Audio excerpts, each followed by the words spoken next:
Welcome to the Connoisseur Conversations with R. Lange und Söhne, live here from the Alhambra.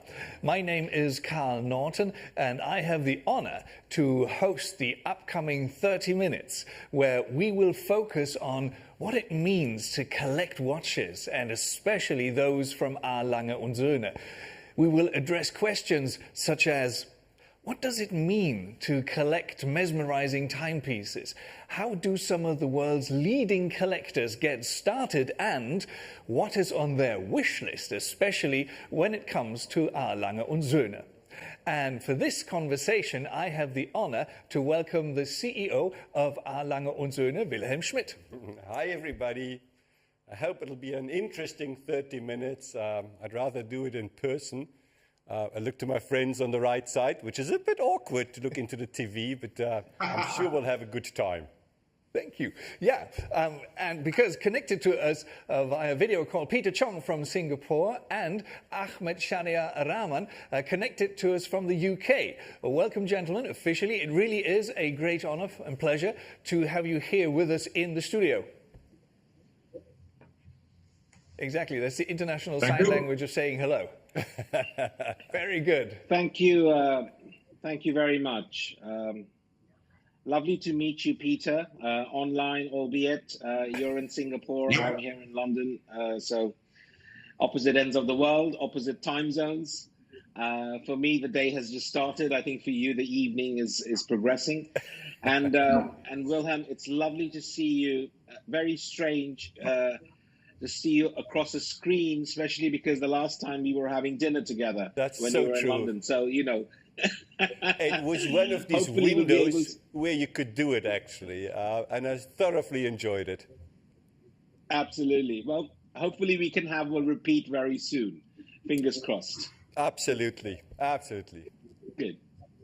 And meanwhile, you're at opposite ends of the world, but you have a lot of common ground, if I may say so, and that is your enthusiasm for watches. There's, just before we get started, I mean, just out of curiosity, Mr. Rahman, you're an absolute enthusiast when it comes to collecting watches. Do you remember how it all started? This moment where you thought, this is not just a watch, it's a timepiece, it's something that I want to spend time with. Well, actually, for me, the journey started, fairly early on as a teenager, and it was inspired by the cinematic world. I've mentioned this before, and I'm a huge fan of James Bond, and I remember that in 1997 or 96, I'm not sure exactly, I think it was 1997, Pierce Brosnan took over as the new James Bond. And along with that also came the new endorsement for Omega Seamaster watches. And that was like a pivotal moment for me in many ways. I think I was actually at boarding school in the UK at that time. And you know, I remember seeing posters and trailers for that particular film. I think it was GoldenEye. And the Seamaster that they had in that film, it just sort of captivated my interest. And I have to say that that's where it actually it all started. I did end up getting that Seamaster for myself. Well, it turned out to be a very, very generous and a very lovely 18th birthday present from my parents after having dropped subtle hints to them. You know, and then I would say that from there, it just really took off slowly but surely.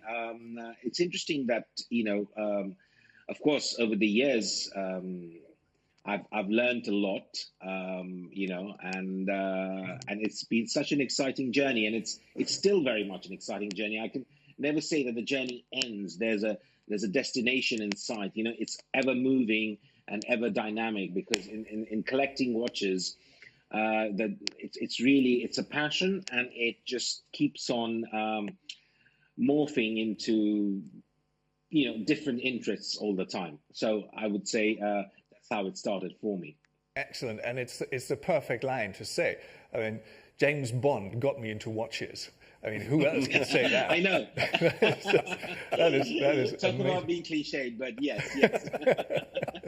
Yeah, well, you know, he's gonna be on the screens at some point. We hope, when we can all go back to the movie I places. know. Fingers crossed. Exactly. Fingers crossed. But what I would, there's so many different stories. Like I have my own story. Mr. Schmidt has his own story. Mr. Chong, do you have secret agents coming up in your history of how you started to collect? No, no secretly. I started having a fascination with mechanical stuff and everything that is made by hand from very young, probably in my teens as well. But it was much a longer time ago than what Rahmanstein. So I at the time when Lange first came out and I first encountered it, it was 1996 or 97. Quite soon after the initial launch in 94, and I was quite fascinated with the watch at that time, and that led me, because I was very heavily involved in the internet in those days with timezone.com and some of these websites, that led me to go to the web and try and look for information on the watches, but I found that there was none. So in those days, I actually started the first website, unofficial, for Lange & Söhne in 97, probably 97, maybe late 98, early 98. And what happened was that Mr. Blumlein at that time discovered it. I don't know how. I'm quite sure he doesn't troll the internet, but somehow he discovered it and called the local, the Singapore distributor at the time, Sincere, and said that he wanted to meet me the next time he was in Singapore. And he arranged, and we had dinner, and that became history, because then I became a really, not only a really strong fan of the brand, but also a very strong friend to the brand. And from there I started doing quite a lot of peripheral work in helping to promote the brand. Until at one time, I guess many people thought that I was working for Lange & Söhne. Right. In a way, I was. Yes, and I mean, who needs a British spy if you have Mr. Blumlein in your storyline? That's for sure. Thank you very much for sharing that. That was most moving in the true sense of the word. And obviously, you've been at the helm from Lange & Söhne for 10 years now, but obviously you've been collecting watches before that. Yeah. Did you? I mean, you must have been asked this question a zillion times, but do you remember this moment where it started for you, where you thought, like, yeah, I'm an enthusiast or a collector even? Actually, I'm too young to have met Mr. Blumlein in person. Sorry, Peter. And James Bond I liked a lot, but I think it attracted me more to the cars than to the watches. Okay. Sorry. I think my reason is more profound. You know, I'm a car mechanic by profession. I grew up in a car dealership. So all things mechanical were always close to me. You know, I love mechanics in the purest sense of the word. So for me, it was watches and cars, or cars and watches, you know, depending whether I was working for the car industry or in the watch industry. But it's the two passions of my life, as simply as this, because they are mechanical. Right. And, you know, I do understand how a car works. And by now I also have a good understanding of how a watch works, but I would be totally unable to do what my watchmakers do. And I'm always fascinated by stuff that I understand, but I can't replicate, because it's usually the fruits of many years of hard training and practicing. I think that was it from the beginning. And funny enough, and I'm sure I told this story many times, I bought at the age of 17 my first mechanical watch. Okay. And my first car. The car is still in the garage. I still retain the box and the bill and the papers of the watch, but unfortunately got stolen with another car. So that's the sad story of the early beginnings. Car's still there. All the stuff that doesn't show the time is still there, but the watch is probably, hopefully, on a happy wrist somewhere else. Okay. I will get it back eventually. It's a quest, just Absolutely. like collecting, searching for the lost and found quest. But you just mentioned mechanics. I mean, and obviously the timepieces from Lange & Söhne are all about mechanics. And Mr. Chong, you have this wonderful blog that you now work on, Deployant, and you're a photographer, you're the editor, you're everything. So when you take the pictures of movements like those from our Lange und Söhne, what goes through your mind when you look at these? It's quite difficult to describe what goes through my mind, because most of the time I'm like kind of jaw-dropping and being very fascinated with the finishing of the movement, the way in which the movement reflects light and plays with light. It's quite engaging in that sense. So I don't consciously think about anything when I'm doing the photography, except to try and find something which is attractive. And there's so many beautiful, attractive things in the Lange watch. It's the way it catches light, the colors, the play of shapes, the finishing, the polishing, the parts which are not polished but matte finish and brush. They all in juxtaposition and play with each other, and they just end up being very beautiful. And that's the part which just fascinates me forever.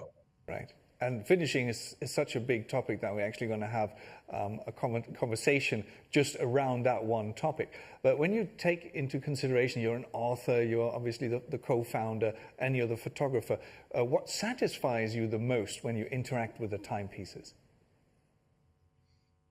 At many levels. At the very basic level, the aesthetics.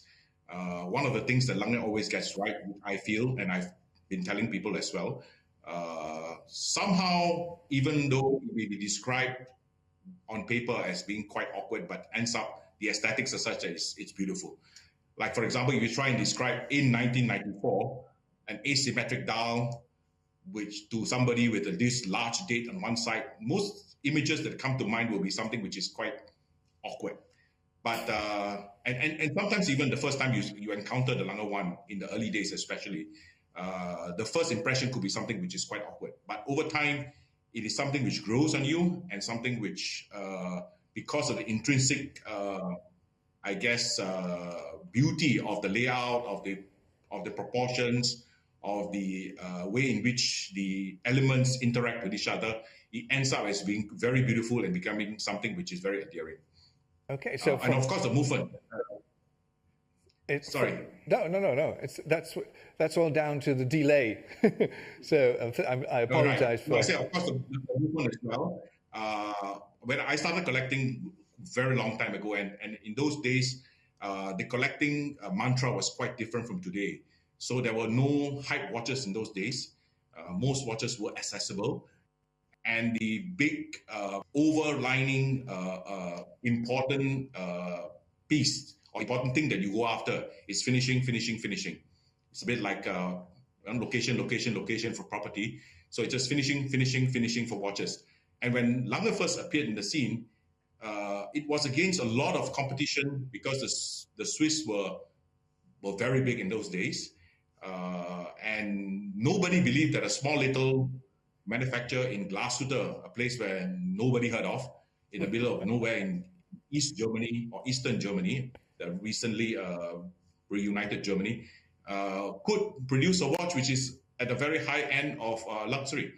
But it shocked everybody. And I remember, for example, even as late as in 1999, when the datograph was introduced, looking at the Lange made a very big model. I don't know what is the size, but it's kind of like 1.5 meters, which was workable, of the movement of a datograph. And I was in Basel, and the president of the company of the booth next to us, and those of you who knows in those days will know who he is, he came around and looked at the movement as well. I was next to him. So I turned around and asked him, "What do you think?" He said, "Nice movement." And then he walked away. So finishing, that is your mantra, as you just said.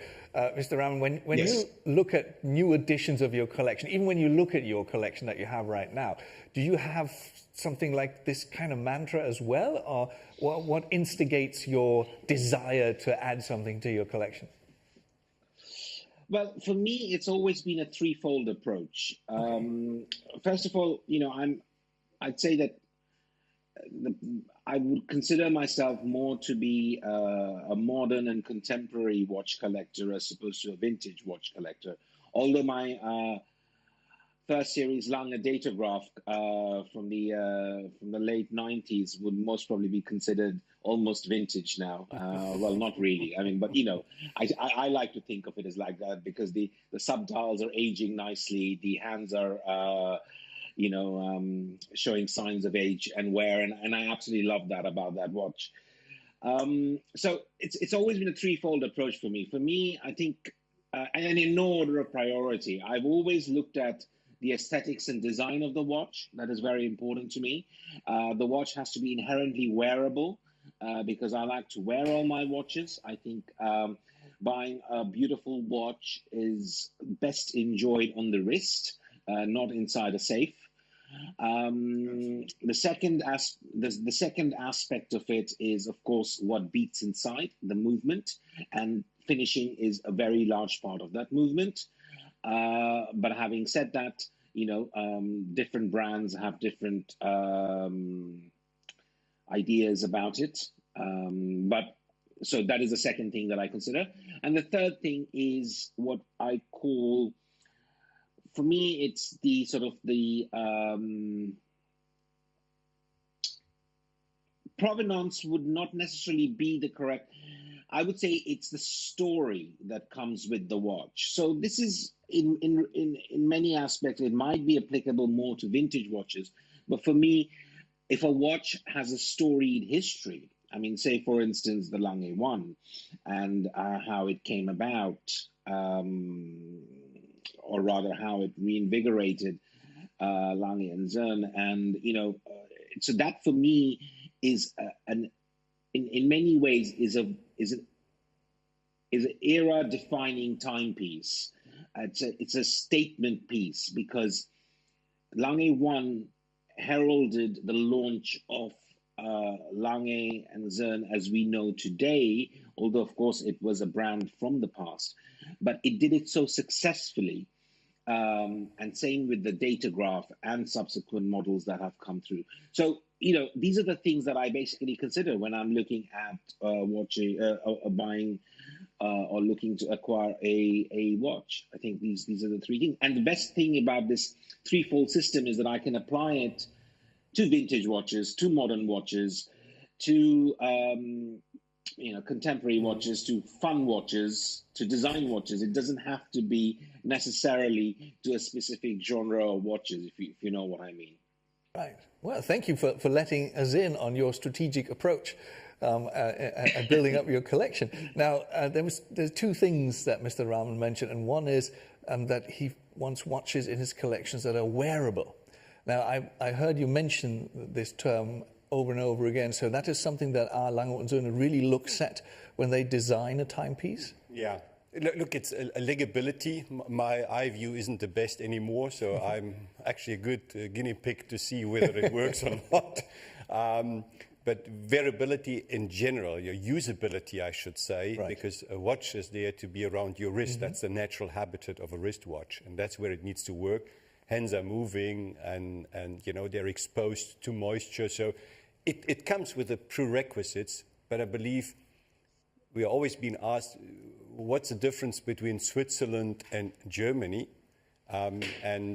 or German way of watchmaking? And I think the Germans greatly emphasize on usability, a lot more than probably the Swiss would do. They are more after the beautification. And I'm not saying there is a right or a wrong. I'm just saying Germans by nature are engineers. For an engineer, a thing has to work. A watch where you can't read the time, but it's the most complex on the planet, would never come from us, because that's not our nature. Right. And I'm not saying good or bad, I just say it's not our nature.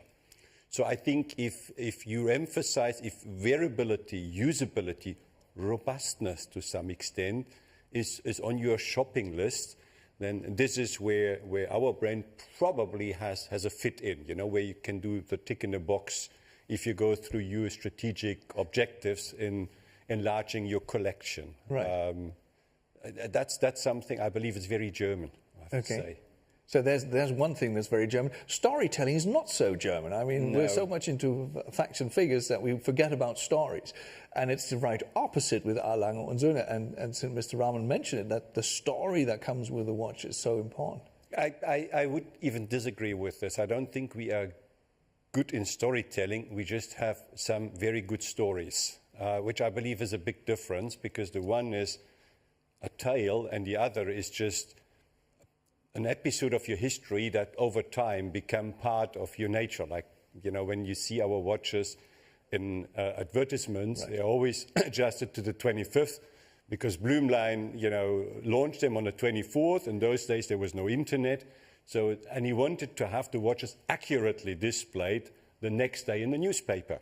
So that's why we launched watches on the 24th of October, but displayed the 25th, because all photos were made, and the next weight was...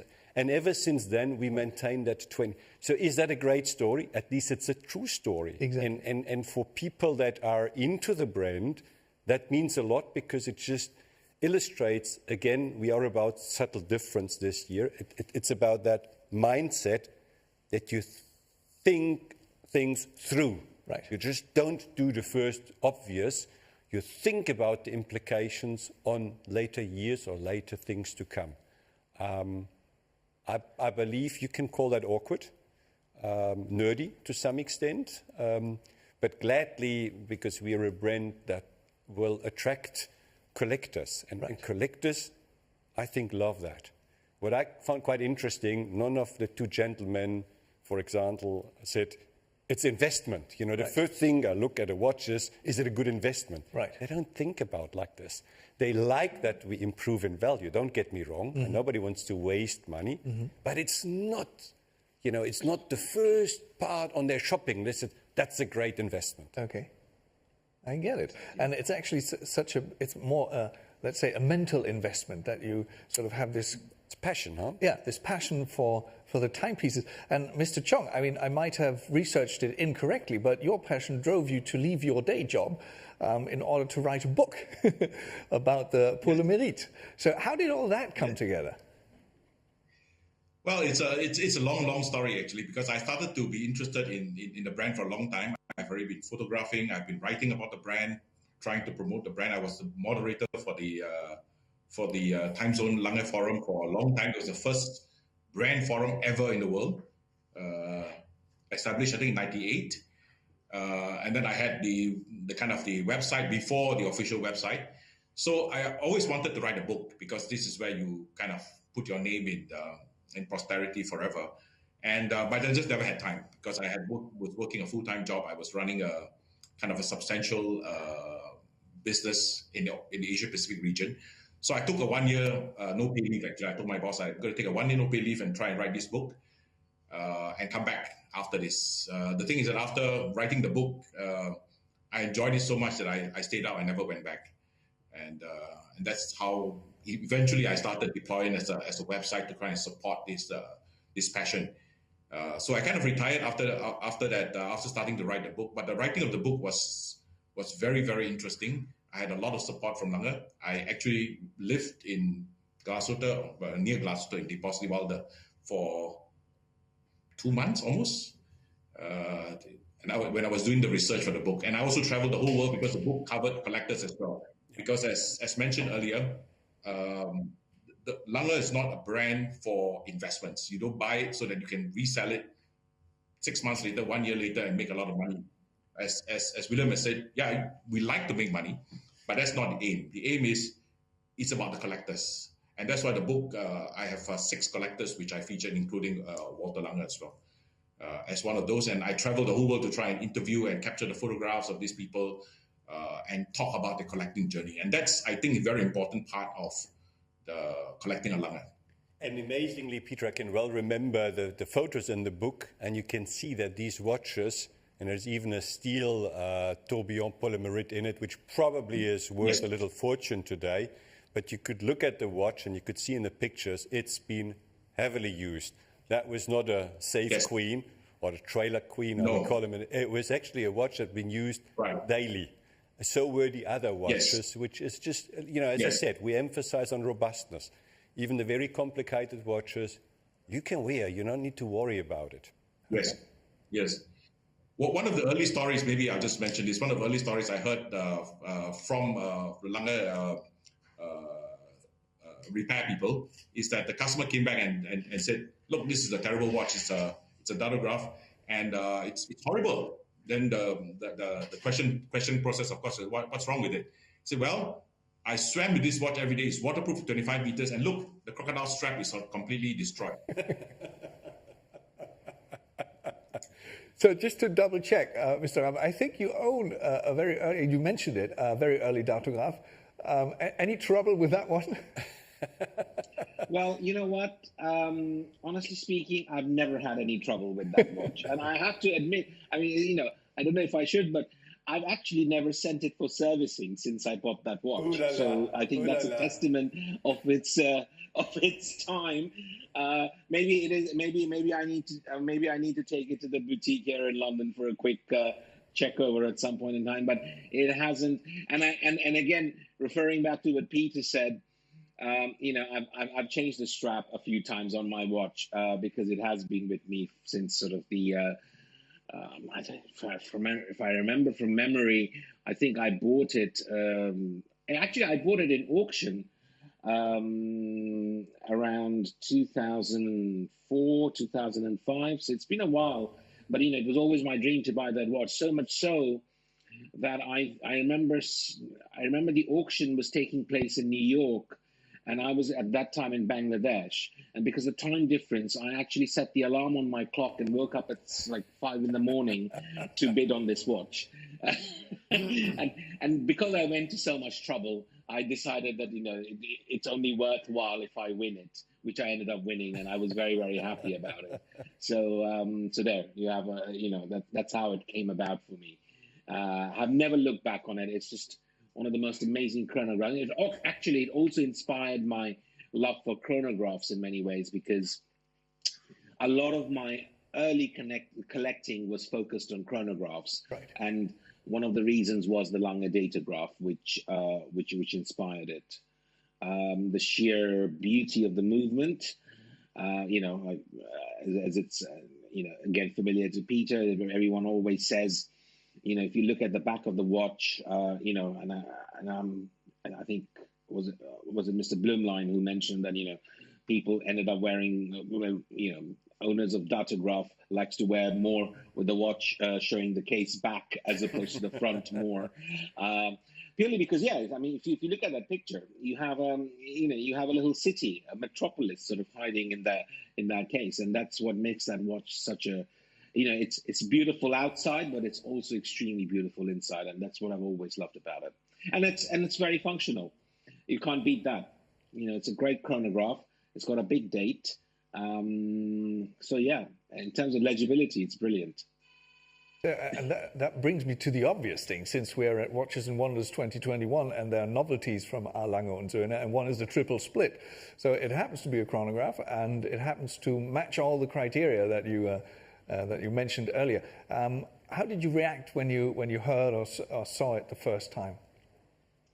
So I just saw, the triple split. So the original triple split, which came out in white gold a couple of years ago, I had the pleasure of being at the booth at the then SIHH, the Lange booth at the then SIHH in Geneva, and I saw it on Mr. Schmidt's wrist, and I was completely blown away by the watch. Because if you think about it, the double split, which is also one of my, I don't own the Lange double split, but I've always sort of gravitated towards it, and I've had the occasion to wear a double split. When I put the triple split on my wrist, which Wilhelm very kindly lent me at the booth, I was completely blown away by how wearable the triple split is, in spite of housing such a enormous complication if you think about it, and again, so when I saw the rose gold blue dial version this morning, again, it's a beautiful take on an already existing classic. So it's fantastic, and since we are talking about Watches and Wonders, another highlight for me, which was also a highlight when it's the Tourbillon Perpetual Calendar chronograph version came out in a white gold case and a rose-colored dial, to be precise, is the new Lange 1 Perpetual Calendar you launched this morning as well, with a rose-colored dial. absolutely stunning. I have a weakness for that kind of dials, so I'm afraid there is no option but to. Well, who would have guessed such a lucky coincidence? Great thinking from I know, Glasgow. such a coincidence. Exactly. One There's a because story about the Lange one, perpetual calendar, which if you like, I can tell. Is that okay? Yeah, please go ahead. Sure. Absolutely. Okay. The story is that in 1990, I think it was 2000 or 99, when the Langematic perpetual calendar was launched, and we were looking at the watch, and we were having dinner with Mr. Blumlein.